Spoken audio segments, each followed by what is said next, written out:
Hey everyone, welcome back to our channel. Today I'm gonna show you how to loop YouTube video on mobile. The option to loop a video used to be missing from the YouTube app, but not anymore.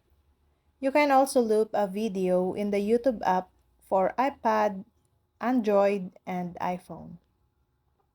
But first, open the mobile YouTube app and play the video you want to loop. In the video player, tap the settings icon to reveal options.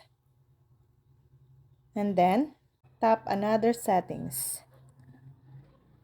Tap loop video to put the selected video on repeat. The video will now play continuously from start to end until you select the option again to turn off looping or play a different video.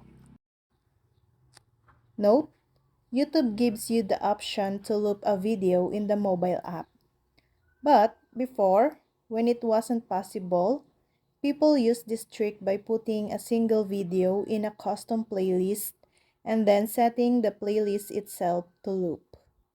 It's even possible to have YouTube repeat a single video within the playlist.